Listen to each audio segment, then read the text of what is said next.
തൃശൂർ തെക്കൻ താണിശ്ശേരി പള്ളിയിൽ നടന്ന വെടിക്കെട്ടപകടത്തിന്റെ ദൃശ്യങ്ങൾ ജനം ടിവിക്ക് ലഭിച്ചു. ഞായറാഴ്ചയാണ് CVS പള്ളിപ്പെരുന്നാളിനിടെ ഗുണ്ട് പൊട്ടിത്തെറിച്ച് അപകടം ഉണ്ടായത്. കഴുത്തിൽ പരിക്കേറ്റ കുഴൂർ സ്വദേശി ഫ്രാൻസിസ് മരിച്ചിരുന്നു. പരിക്കേറ്റ് വീഴുന്ന CCTV ദൃശ്യങ്ങളാണ് പുറത്തു വന്നത്. ആനന്ദ് മുതൂര് ഉണ്ട്. ആനന്ദ്, അതിദാരുണമായ ഒരു സംഭവമാണ് ഞായറാഴ്ച ഉണ്ടായത്. പള്ളിപ്പെരുന്നാളിനിടയിലുണ്ടായ വെടിക്കെട്ടപകടം, ഒരു മരണം സംഭവിക്കുകയും ചെയ്തു. ഇപ്പോൾ ഈ ദൃശ്യങ്ങളിൽ നിന്നും മനസ്സിലാക്കാൻ കഴിയുന്നത് എന്താണ്? അതായത് കഴിഞ്ഞ ഞായറാഴ്ചയായിരുന്നു ഇത്തരത്തിൽ സെന്റ് സേവിയേഴ്സ് പള്ളിപ്പെരുന്നാളിനിടെ ഗുണ്ട് പൊട്ടിത്തെറിച്ചുകൊണ്ട് കുഴൂർ സ്വദേശി പാറോക്കടൻ ഫ്രാൻസിസ് മരിച്ചത്.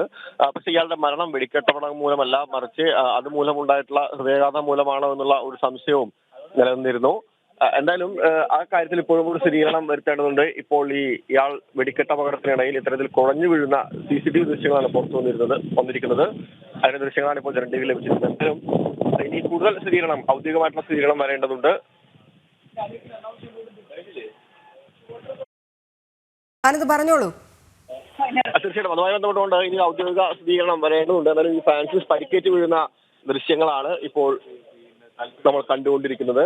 ഇനി വെടിക്കെട്ടപകടം മൂലമാണോ അതോ ഹൃദയാഘാതം മൂലമാണോ എന്നുള്ള ഒരു കാര്യത്തിൽ തീർച്ചയായിട്ടും നേരത്തെ സൂചിപ്പിച്ച പോലെ തന്നെ ഒരു സ്ഥിരീകരണം ഉണ്ടാവേണ്ടതുണ്ട്. എന്തുകൊണ്ടാണ് ഇങ്ങനെ ഒരു അപകടം ഉണ്ടായത്, അല്ലെങ്കിൽ ഇത്തരത്തിൽ വെടിക്കെട്ടുകളൊക്കെ തന്നെ നടത്തുമ്പോൾ പാലിക്കേണ്ട നിയമങ്ങളൊക്കെ ഉണ്ട്, അതൊക്കെ പാലിച്ചുകൊണ്ടാണോ ഈ പള്ളിപ്പെരുന്നാളിന് ഇങ്ങനെ ഒരു വെടിക്കെട്ട് നടത്തിയത് എന്നുള്ള കാര്യങ്ങളടക്കം ഇനി അന്വേഷിക്കേണ്ടത്. എന്തായാലും അപകടത്തിന്റെ ദൃശ്യങ്ങൾ പുറത്തു വന്നിട്ടുണ്ട്. ഇതിൽ ഒരാൾക്കാണ് മരണം സംഭവിച്ചിട്ടുണ്ടായിരുന്നത്. ആനന്ദാണ് വിവരങ്ങൾ പങ്കുവച്ചത്.